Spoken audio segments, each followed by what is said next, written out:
Ghost Dogs might be one of the most unique things I have ever seen. This was released in 2021. It's directed by Joe Cappa, written by Cappa and J.W. Hallford.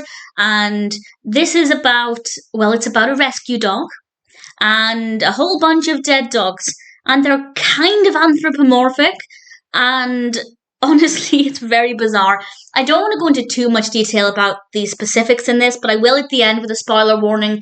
Maybe mention a couple of specific highlights. I don't know if that's the right word. I did enjoy it, but it's definitely very strange. It's basically a very ominous 10-ish minute animation about this beautiful dog and all of these ghost dogs who keep appearing in the room. The design of the ghost dogs is so fun. They all basically look alike.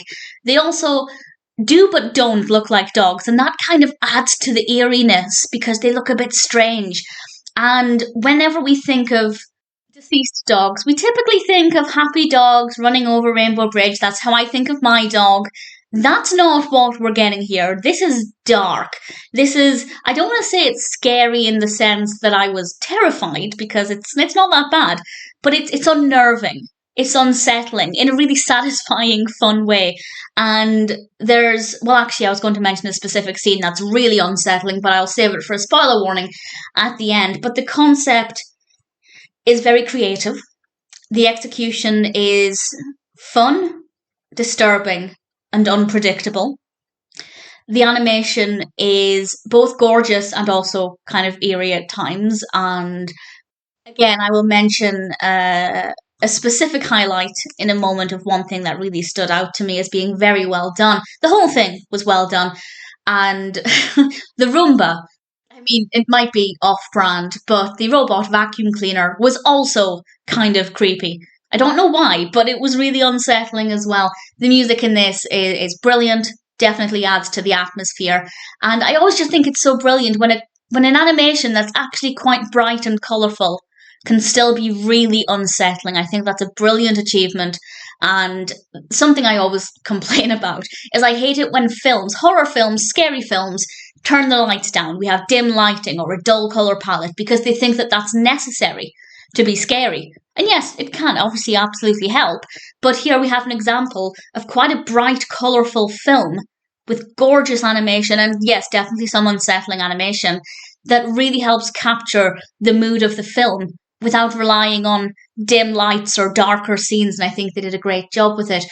The basement is an interesting location, and the television is interesting as well, and I'll talk about that now. So if you haven't seen it, check it out. Ghost Dogs. You can't prepare for it.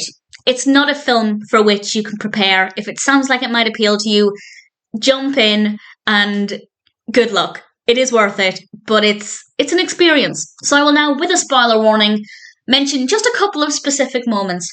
And one moment that I think was very well done is the corridor, where the camera, as it were, is backing up from a corridor and the corridor stretches out in front of us. And it's so well done.